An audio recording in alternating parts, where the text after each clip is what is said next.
The story begins with a young man named Mohamed Shaban, who works at an internet company called Blue Telecom. He dreams of being a screenwriter, but life is tough, like for an aspiring actor. He spends his days summarizing movies to get by. His friend, he blocks Mohammed El Adil's private number, the owner of El Adil Group Production Company. Mohammed seizes the opportunity and calls Mohammed El Adil, pretending there's a problem with the internet and that he fixed it. He tells him he's a writer with a great movie idea and starts pitching, but the producer hangs up. Frustrated, Mohammed tries to withdraw money from the automated teller machine but finds nothing. Since his salary hasn't arrived, he goes home and finds his wife, Al-Shaq, waiting. She's dressed and ready to go out because they are supposed to go together to get groceries from the hypermarket. But Mohammed tells her that his salary hasn't been deposited yet, so God willing, tomorrow. So Sharuk insists he go grocery shopping with her. And while shopping, Mohammed realizes he's nearly moved to a new social class. But his wife, Al-Shaq, still doesn't get it. They go to pay at the cashier, and Mohammed sees what Al-Shaq has picked up. She picked up a pregnancy test, and the cashier says, "That's wrong. That's not my department." But Sharuk tells him, "I'm the one who brought it." Mohammed is surprised because Al-Shaq is supposed to, she has an intrauterine device, and the intrauterine device is a contraceptive. So pregnancy shouldn't be our concern at all. We have nothing to do with it. Sharuk surprises Mohammed and tells him that she removed the intrauterine device because it's her right to be a mother, and that's her personal freedom. Mohammed is upset since they're not ready for kids and are already struggling as their social class declines daily. "Good morning. I'm down to my last penny, boss." And on top of that, Abu al-Shaq made him take a big apartment, and all his salary goes to the rent, which is actually more than he can afford. All of this just to keep up appearances for the marriage. And to make things worse, after all that, Sharuk surprises him with something like this. Sharuk tells him, "We've been married for 3 years, and it's my right to be a mother." The point is, they're actually arguing in front of the cashier, holding up the line behind them, and they've completely lost control. Mohammed and Sharuk go home, and Sharuk rushes to take a pregnancy test while Mohammed is anxious and nervous. The pregnancy test comes out positive, which means Sharuk is pregnant. Sharuk smiles a smile so big, it barely fits her face from how happy she is. Mohammed is already anxious about the baby, how he'll feed and provide for it when he struggles to care for himself. He understandably gets frustrated. Mohammed tells Sharuk, "Do something about it. You got pregnant, so you can end it." "I don't want a child now." Sharuk tells him no, and says that he doesn't have to worry anyway because her salary has increased, and there won't be any new expenses for him.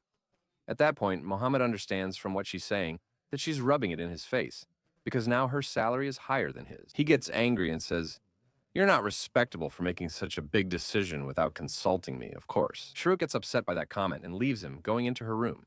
Mohammed stands there, worried about his own situation, the baby that's on the way. And now, on top of all that, he's also upset about Sharuk being angry. Now Sharuk is making the issue even bigger and she starts packing her clothes just like any Egyptian woman would to go to her father's house and get a divorce. Girls typically leave their mess, focus on words said, and blame Mohammed.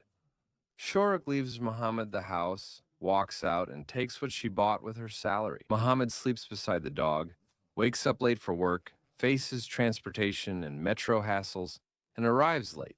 His first customer curses, complains, and is very angry. Mohammed asks, "What's wrong, boss?" He says 15 units were taken from him for no reason. Mohammed gives him a pound, 38 units, from his pocket, just to make him quiet and move on, and he lets it go. Half the day goes by with the hassle of work and everything. Then, later on, Shuk's father comes to his office. Her father starts scolding him right in the middle of the office. And honestly, he can't stand him. And he was just waiting for a chance like this. A problem arises, and he threatens him with a dowry and deferred payment. And he brings Mohammed's sister, whose name is Heba, to witness what he's saying. And all of this is happening right in the middle of the office, during his work. Mohammed tells his father-in-law, "Sorry, I'm honestly a jerk, but I agree to have the child." Before he arrives, he's happy, but she wants them to leave because of my work. We'll discuss it later. We don't need more drama now. And of course, when his sister hears that Shaq is pregnant, she ululates right in the middle of the office and embarrasses you, Mohammed, my brother. Their mother leaves, and then the branch manager comes to Mohammed and says, "Congratulations, Mohammed. For the child, you get a 3-day deduction because of the ululation in the office, Mohammed." Mohammed visits his friend Shawki after work, who's out with his kids. Mohammed just wants to check that everything is fine. Can he handle the responsibility or not? But it seems Shawki scares him even more. Shawki told him he might have at most 1 child, or maybe just half if he's lucky. I mean, doesn't matter. Mohammed goes home and has nothing to do. He becomes sad and depressed, and Shrug notices that. She apologizes, admits she was wrong, and explains her father was old. Her mother died giving birth, and she always longed to be a mother and feel that warmth. She knew he disagreed, so she acted behind Mohammed's back. Though he dislikes it, he must accept, as long as it's just one child. But no matter what happens, just one child. In other words, Shuk shouldn't come after a year and say, I want another child, or I want a sibling for the child, or any of that talk. I can only handle one child. But they go to do an ultrasound and pay for the checkup. But the checkup cost 500 pounds. The doctor's surprised and says, Mohammed, congrats. Your wife is pregnant, but with more than one child, right? Mohammed says, twins? I can't handle one. How am I supposed to handle two? He says, it's 5, not 2. Want to know how? I'll tell you. Go. The clown says, I don't know, but this can happen, though it's rare. Even higher numbers are possible too. Mohammed's blood pressure rises. Everything goes dark in front of him. And he starts arguing with the doctor. 5? 5? How, man, with all due respect? The doctor says, it's not my business. I'm just telling you what's in her belly.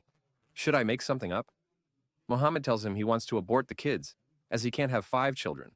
The doctor responds, seek forgiveness from God, son, and tries to dissuade him. Mohammed and Sharub see another doctor because they doubt what they've been told, thinking the doctor may have missed something.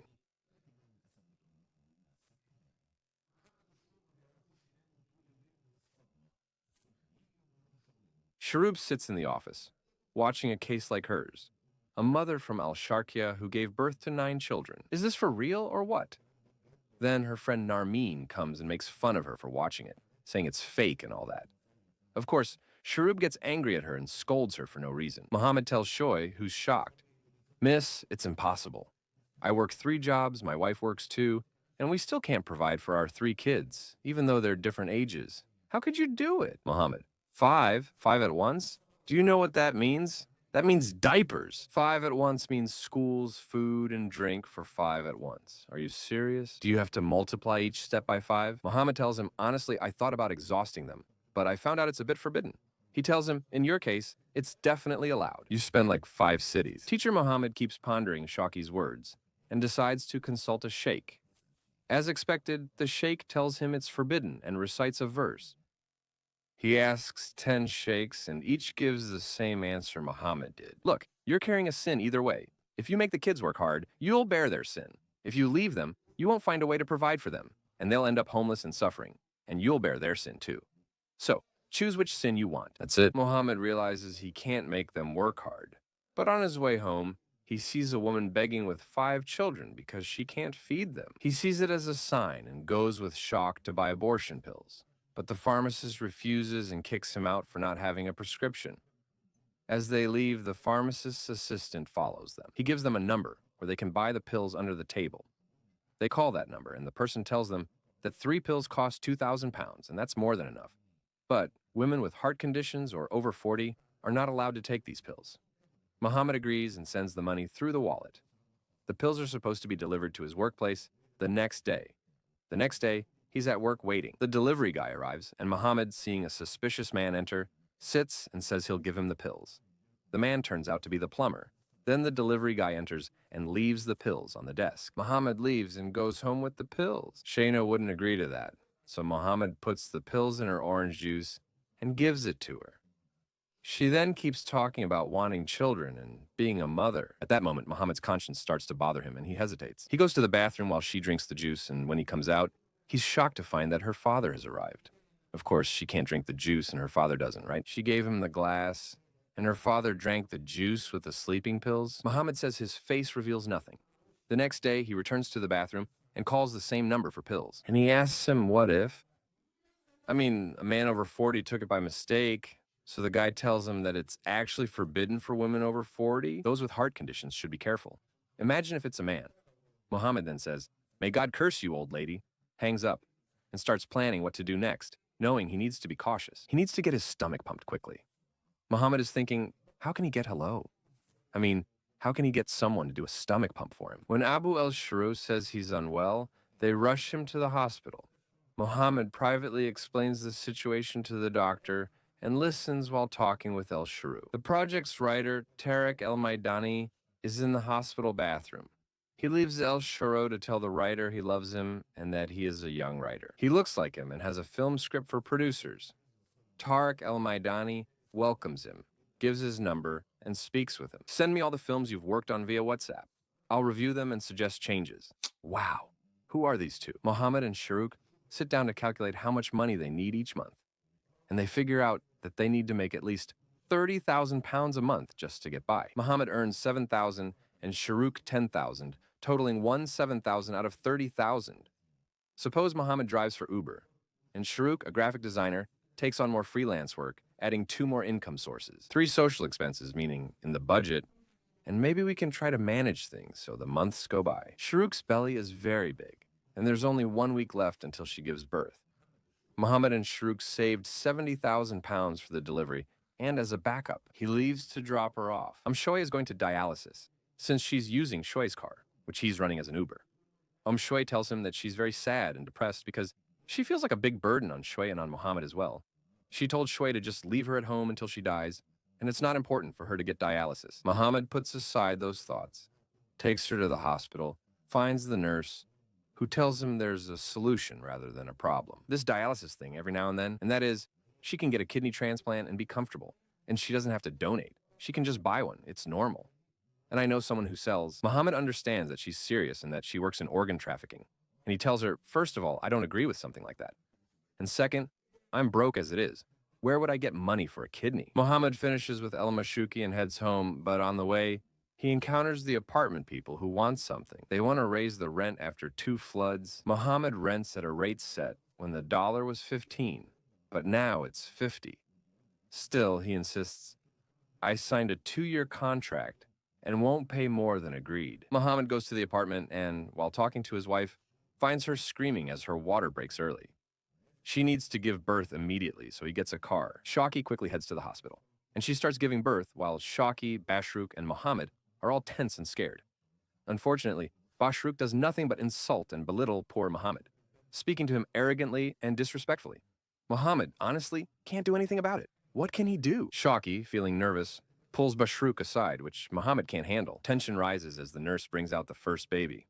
Mohammed, overjoyed, whispers the call to prayer in the baby's ear. He sees the nurse bring out the second baby, hands the first to Shaki, takes the second, and whispers the call to prayer in its ear. As the nurse brings out each baby, he repeats this with the 3rd, 4th, and 5th. And then there are 3 nurses each holding babies. And after that, he sees the nurse coming out with 2 more, so he laughs and says to her, no, really, we only have 5. So check whose babies these are. So she says to him, no, these are yours too. His wife was actually pregnant with 7, not 5. And those 2 extra babies were hiding behind the others. So they didn't show up on the ultrasound? Mohammed looks at the doctor with a blank stare. You can hear all the confusion inside him, and he just stands there dumbfounded. Everyone around him is happy, thinking it's a big deal that she could tell the difference between 7 and 5.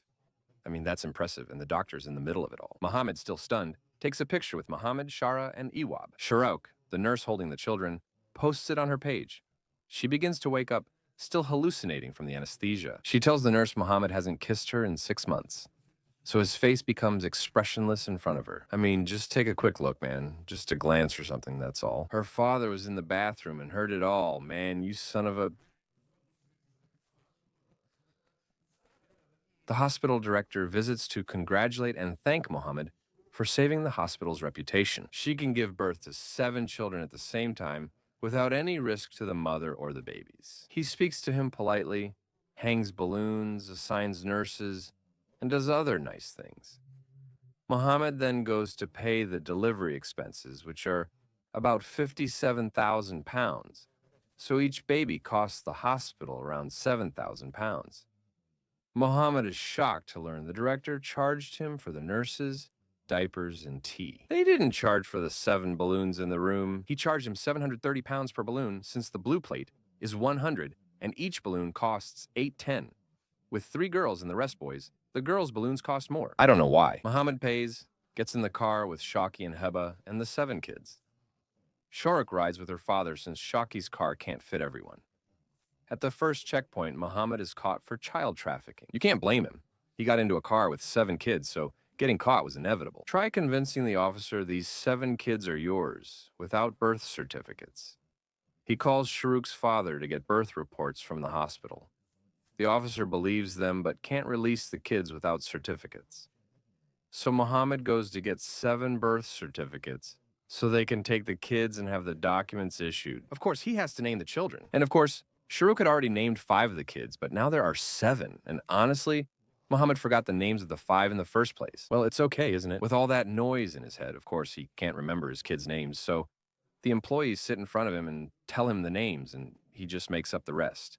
And Mohammed, after a day only God knows about. At government offices, he manages to get the 7 certificates, takes the kids, and goes home. And if you think the hard part is over, then you don't understand anything. Literally a pro. Mohammed and Al-Sharouk are facing sleepless nights like any parent dealing with diapers, milk, and crying. Your friend is struggling. So imagine being a father of 7. Abu al-Sharouk, who dreamed of being a grandfather, always reassured al-Sharouk not to worry and promised his support. And he says all that, but when it comes to kids, he says, no. Kids in this story are really annoying, especially when they get a bit older. I'll be their grandfather. You'll be Uncle Grandpa. Goodbye. Mohammed's sister says her husband and kids are waiting for her at home, and she can't be any later. The first night is hell for Mohammed and al-Sharouk, and the kids only make it worse. No, then the friends, the ones renting the apartment Mohammed wouldn't raise the rent for, arrive with 2 thugs. They enter, drag Mohammed from the bedroom, make him sit in the living room and say, first, congratulations on the 7 kids. Second, here's a new rental contract with a higher rate, and bring us the old contract, boss, so we can tear it up, and if you don't cooperate very calmly, we won't do anything to you. We'll just throw you out of the apartment right now. Mohammed, against his will, is forced to sign the new contract and also pay 2 months' rent in advance. The rent went up, and now there are 7 kids instead of 5, plus their savings are gone. In the end, al-Sharouk says they have to move to a smaller apartment with lower rent, so they can figure out how to live and where to get money from. Of course, al-Sharouk refuses and tells him to find another solution, like going abroad for work like all the other young men his age. Mohammed asks his boss for a loan, but is refused and pressured further, with no regard for his situation, that he has 7 children. He asks his friend Shaki if he can borrow his car for the whole day today, but Shaki tells him, we're in this together, my friend, and I also have some errands in 10 days where I need the car. And at sunrise, the situation gets even worse. Then Lermine comes and receives some very good news. She gave birth and will work from home. The boss doesn't like the situation and tells her she can't continue with them because it's impossible to focus on 7 children and work at the same time. And as I told you, Sharouk actually earns more than Mohammed, so more than half of their income comes from her. Things get so tough for them that Mohammed is forced to sell his phone just to feed his kids. While buying milk at the pharmacy, the pharmacist notices his worried look and hears him argue about a 10-pound price hike. The pharmacist mentions government-subsidized milk is available. They now give each child 6 boxes a month instead of 220 pounds per child. It'll be 5 pounds instead. He used to pay 1,040 pounds for 7 boxes. Now, it's just 35 pounds for the same 7. But do you see the difference, Mohamed? So, of course, Mohammed is so happy that he kisses the pharmacist and goes back the next day at sunrise, leaving the kids with Dahaba. Then they stand at the window in front of him in a very long line, waiting to reach the window where the medicine is dispensed. The employee asks Mohammed for his card when he buys milk. Surprised, he asks, "What card?" After he gives it, she explains, it's his first time getting milk, and she tells him that he needs to go get the card first, in order to receive the milk at all. So, Mohammed goes to get the card, and he finds out. The employee tells him, if you have 2 children, I can't give you milk for more than 1 child. Mohammed asks, what if I have 3? The employee replies, then I'll give you milk for 2. Mohammed says, so if I have 7, you'll give me milk for 6. The employee steps forward and asks, is there anything like that in the law, or is there no law for this situation? If I give them to you, it's my responsibility, and I can't afford it without support. Mohammed asks the manager, who says the same, and warns giving that much milk will deplete the stock. So the most the manager can do for him is to give him supplies as if he had triplets. And of course, Mohammed has no choice but to agree. But when the manager sees the birth certificates, he tells them that, unfortunately, it can't be done in the first place. You can't get subsidized milk yet since the children were born only a week ago. You have to wait a month. After a tiring day at government offices, how much did you get? Mohammed and Al-Sharouk sit back on the floor, worried and uncertain what to do. Sharouk looks at the children and starts crying. Of those 7, 6 are in the microbus, coming from Heba, Mohammed's sister. Mohammed and Sharouk quickly head to the microbus station. Mohammed goes to the Ministry of Interior to report his missing child. The officer says he must file a negligence report against the father to begin the search. Mohammed gives his identification and says, file the report, just bring him back. Mohammed and Sharuk then start stopping microbuses and questioning them. Since Mohammed only remembers his microbus seat was uncomfortably unique, he stops and checks microbus after microbus until he finds the same seat. The same feeling, Mohammed, the feeling. They kept checking with a lot of friends and checking a lot until his back hurt, and it got sore. They told them that they forgot the child with an old lady who had gone to see a urologist. And Mohammed takes Sharuk to the same hospital. They keep looking for the old lady, but they can't find anything. Then they ask the doctor if there's another hospital with a great urologist. They go to the other hospital and keep searching until they find the old lady and find the child with her belongings. Meanwhile, Sharuk, assisted by Narman, posted online that she forgot the child in the microbus. At that moment, a nurse at a hospital tells her she received a child matching the description. Sharuk goes to the hospital, takes the child believing he's her son, signs a statement as his mother, and brings him home with her father. Mohammed brings back the real child. And if you ask, do they return the extra child to the hospital? I'll tell you that Sharuk signed a statement that he's her son and also received him. So how can they return him? Mohammed steals a child, then goes to the same police officer who's been hassling him all series and says, I found an extra child. See who he belongs to. The officer had previously caught him with 7 kids. Then he was missing one, and now he has an extra. The officer just kicks him out, saying, leave before I lock you up. I swear to God, they wanted to give him a drug test. Mohammed told him, I swear, sir, I don't do drugs, thank God. The officer said, if you were on drugs, I would have given you a drug test. Mohammed tries to return the child to the hospital, but they're refused because the mother signed a waiver. That's enough, Mohammed. He stands at the mosque door with the child, unable to walk away. When he tries, a dog approaches, so he shoos it off. He simply can't leave the child, no matter what. Mohammed, a father himself, brings the child home and tells his wife, what's the difference? You already feed 7, so caring for one more isn't a problem. He mentions it's just another mouth to feed and discusses the high cost of milk and diapers. The doctor calls Sharuk to tell her that a famous television presenter saw their picture after they had the 7 children, and she wants to invite them to her show first. Mohammed refuses at first because of his pride and because he thinks it's nonsense. But when he thinks about it more, he realizes that maybe appearing on the show could get the government's attention, and they might help them. And of course, a lot of celebrities attend that show too. The night after Mohammed made up that story, the kids get a fever and start vomiting. Mohammed fetches a doctor in the middle of the night who examines them and writes a prescription. When Mohammed offers payment, the doctor refuses. You have 8. Are you sure you don't need money? Don't be shy, we're both men. Maybe I need it, but I won't say. It's time for the show's episode. Mohammed, Washru, and Bashru, who always sticks with them, enter feeling safe like kids. When the host introduces them, Shu discovers for the first time that Mohammed used different names than they agreed on. She gets mad at him because he forgot. She decides not to appear on the show with Mohammed and tells the crew, you can scold Mohammed, the host, and everyone. I'm leaving. Mohammed tries to stop him. He's her father. And after many attempts, they keep singing to her, thinking they can change their names. It's normal. They appear on the episode. Mohammed tries to discuss their problems and messy life, but the host interrupts saying, no, sorry, we want a nice episode. That's enough sadness. Don't talk about your problems at all during the episode. I'll listen to you after the episode. Actually, Mohammed and Al-Shuk came to talk about their problems and find a solution, not to joke around. The host makes them memorize positive things they have to say, and they say them, even though they're completely frustrated and hopeless. They finish the episode and go to the host to tell her about their problems, but she says, I have an appointment at the coast. Talk to my assistant.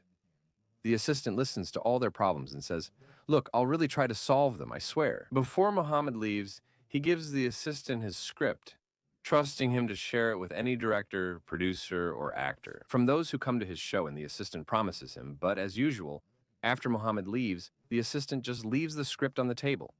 Mohammed and Al-Shuk go back home with nothing but humiliation and feeling worthless. Mohammed literally only has 150 pounds left, and his salary is still 10 days away. Even if he gets paid now, all of his salary goes to rent anyway. It's not enough. What are you saying? You only have one solution: exile. Exile is just like a youth hostel. There's nothing you can do here in Egypt, Mohammed. To be able to provide for those 8 kids, you have to travel. Even Shui says the same thing. and that his dream is to become a famous writer. But that's not something that will feed Mohammed's kids. He has no choice but to agree, at least until he travels. Is she borrowing money from her father for paperwork fees and the kids' expenses? But Abu al-Shawk admits something important to her. He's actually poorer than her father. He lives on a 3,600-pound monthly pension, to the extent that when he used to eat at his daughter's place, it wasn't because she was a bad cook or anything, but because he didn't have any food at home. Abu al-Shuk, whom el-Shuk saw as her support in hardship, was actually the one he relied on. Mohammed is considering a loan, but the bank refused him. His sister Heba and friend Shaki are in the same situation. Everyone has their own troubles and remains silent. Mohammed doesn't have any options except to start selling his household appliances so he can provide for his kids and also cover the travel expenses. He literally sells everything in the house, finishes all his paperwork, and is left with nothing. But in just 2 days, he'll travel to Saudi Arabia. In 2 days, he'll leave his homeland, his friends, his kids, and his wife, just so he can keep up with the expenses. He'll leave his wife and kids behind in an empty apartment with just 15,000 pounds. It'll only last them about 2 weeks until he starts working and sends money. She asks Mohammed to go out one last time before he leaves. He says, "We can't spend more." She replies, "You won't pay. My friend will cover it." Nermeen designed the poster for the new movie Tariq al-Maidani and received 2 free premiere tickets. Not interested, he gave them to Nermeen, which she gave to Shak. Shak Mohammed is going to the premiere of the movie, which stars Mohammed Farag Mohammed and Shak. They seem happy or are pretending, taking photos and entering a hall full of actors, producers, and directors. When Mohammed first sees the movie, he is shocked. It was written by us, by me. I sent it to Supreme Mediator Tariq al-Madani for feedback or for him to share, but they stole it word for word and claimed it as theirs. You were absent, Mohammed, and asked a writer to get you work, but he won't let you take his job, so he'll keep any work for himself. So Mohammed gets angry and shouts in the middle of the hall that Tariq al-Madani is a thief and that he stole his script. And all of this happened in front of everyone. Actor Mohammed Farag suggests it's just similar ideas. However, Mohammed describes the film's exact events and ending, surprising Farag since that's truly how it ends. So how does he know it? And this is the first time the film is being shown. Muhammad comes to show him the WhatsApp chat between him and Tariq al-Madani, because he had sent him the script of this film, right? Before he can show Mohammed Farag, security arrives to kick them out. Tariq al-Madani says, "I'm Tariq al-Madani. I steal from you, you insignificant thing. I'll crush you." Angered, Mohammed grabs the security guard's baton, and he hits Tariq al-Madani on the head with it. And Tariq al-Madani's head starts bleeding, and he falls down dead. Thank God, Tariq al-Madani doesn't die. At the police station, Mohammed faces a report filed against him. He insists Tariq al-Madani stole his script, but the officer responds, "What script, son? The man is lying in his own blood," and proceeds with the report. And he's referred to the prosecution, and he's able to get out on bail temporarily until the judge rules on the case. But still, he can't travel to Saudi Arabia until the judge makes the decision. Conditions. She says, "Mohammed, are you happy now? You sold our furniture and everything in our house, and that was the last option we had. You easily put us in this reckless situation." She looked at Mohammed, her eyes full of exhaustion and fatigue, explaining everything he was saying. "I lost everything." Shorat tells him, "Yes, you are selfish, and you make your decisions on your own." Honestly, Mr. Mohammed, if I were in her place, I wouldn't blame her, because she was the one who removed the intrauterine device in the first place, because I was afraid of the side effects. Shorat continues talking to Mohammed, and she will say that he was living under the illusion that he was a good writer. But in reality, he is a failed writer, a failed husband, and a failed father. Mohammed can't believe what he's hearing and tells her that his only failure was choosing her as his wife. Mohammed. He walks in the streets, not knowing what to do or what to say about his life. He sits and thinks and decides what he's going to do. He goes to the dialysis unit that Mashruk used to go to, and he enters the nurse. She offered him to buy a kidney and said she knows someone good, but Mohammed didn't come to buy. Mohammed came to sell his kidney. He will sell his organs to feed his children. The nurse brings him to the organ dealer, who meets with him in a public garden while they eat ice cream to avoid suspicion, though the scene still looks suspicious. The dealer says the lowest price is 200,000 pounds, but assures he'll get a better deal. Mohammed agrees but wants to finish quickly. Shoruk visits her father because she doesn't want Mohammed visiting him. Mohammed tries to convince her father to let him see Sharuk, hoping she'll return to him. But her father refuses repeatedly. He ends the conversation by putting Mohammed down and tells him, "If you have money in your pocket, leave it for your kids." Mohammed says no, and her father tells him, "When you have some, then come talk to her." Mohammed takes his words and leaves quietly. Sharuk is standing there and hears everything, so she starts crying. She took off her bracelet and kept saying, "Are you happy now?" Mohammed goes with the broker to a butcher because his father needs meat. Mohammed's kidney. The broker sits with the butcher, and the butcher starts bargaining over Mohammed as if he's bargaining over a kilo of meat. Mohammed feels humiliated, like he's a cheap commodity being cut up, priced, and sold at the lowest price. The broker agrees with the butcher on the price and takes him to the hospital for kidney tests. The broker warns him, Mohammed, that after people pay, there's no going back. The matter's settled. So if he wants to think and back out, he should do it right now. There's no problem. But once the butcher pays, there's no turning back. And Mohammed keeps assuring him, not just once but 10 times, that he will never go back on his word. The merchant is preparing promissory notes for 150,000 pounds. The cost of the tests is so the butcher can guarantee his rights and to make sure he won't run away after doing the tests. Mohammed does all the tests, and he tries to call Shuk to talk to her, but he can't reach her. So he goes to his friend Shaki at work, sits with him, and tells him about selling his kidney. Of course, Shaki yells at him and tells him he can't do that. Even if the whole world is against him, he can't sell a part of his body. Mohammed says, "You know what I'm facing? Selling my kidney is wrong, but letting my kids starve is worse." Shaki tells him, "So you're telling me this to make me feel sorry for you or to make me feel helpless?" Mohammed tells him, "No, I want you with me tomorrow. I'm having surgery." Shaki gets even more upset and says, "Why didn't you take the money, Mohammed?" "No, I don't agree, and I won't come." Mohammed tells him, "It won't work, Shaki. It's not your choice. Only you know, and only you must be with me." Shaki can't find a solution, so he goes with me the next day. And before Shaki leaves him to enter the hospital, he asks, "Are you sure, Mohammed?" Mohammed tells him, "Even if I wanted to back out, I couldn't. That's it. We know the merchant and the butcher might kill me. Not to mention the trust note for 150,000 pounds that I wrote for them." The merchant and the butcher take Mohammed by the hand and enter the hospital room where he'll be admitted. And if you're going to ask, how is that possible? In front of people, they say they're donating a kidney and that's legal. But in reality, they're selling the kidney. And under the table, they give the money to Mohammed. The dealer leaves Mohammed and Shaki alone in the room to talk. When tomorrow at noon arrives, Mohammed will survive the operation. He tells Shaki he's not afraid of the procedure or dying, just worried for his kids if he dies. "Let them know their father did this for them, Shaki." At the same time, Mohammed is being held so Saba can have the operation. The presenter's episode is airing on television, and to everyone's surprise, what Sharuk predicted actually happens. The Minister of Social Solidarity is watching the episode and is deeply moved by Mohammed, Sharuk, and their problems. He has 2 kids who drive him crazy, so imagine Malik with 7. That's why he sympathizes with Mohammed and wants to help. He tells his assistant, "Make your calls, bring them tomorrow, meet them before I leave, and help them. Meet them just before my flight." At 1:30, the manager calls Sharuk, but she doesn't answer. And all night, he tries to call Mohammed, but his phone is switched off. Morning comes, and now there's a problem. Mohammed is going in for the operation, while the assistant minister decides to call Sharuk's father since he appeared with them on the program. Sharuk's father answers and finds out that the minister himself wants to meet them. Sharuk is there and ready, but her father's about to sell his kidney and isn't available right now. They have to get Mohammed out of the operation so he can go meet the minister who will solve their problem. But how?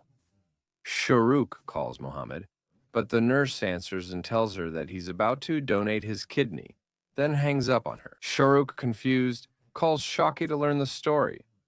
Shaki withholds it, but learns something from her. The Minister of Solidarity, with his eyes almost popping out, literally tells her that Mohammed is in the hospital selling his kidney for her and her kids, and that he's going to get him and he'll send her the hospital's location. And before that, Shaki had already taken the deposit from the dealer, because now Mohammed is supposed to be in surgery, so the deposit doesn't matter anymore anyway. And Shaki rushed to the hospital. He breaks into the operating room dressed as a nurse. Not because he couldn't find a nurse's outfit, so he took a nurse or anything, but he's doing this so the butcher doesn't see him. He makes it in time. Mohammed arrives before the operation and tells the surgeons he's Mohammed's brother, insisting Mohammed can't have the surgery. They're surprised and ask why. Shaki tells them Mohamed has jaundice. They fake the test results. He's an orphan's guardian, and they don't bathe. Mohamed, he doesn't understand and is lied to, so he'll sell his kidney.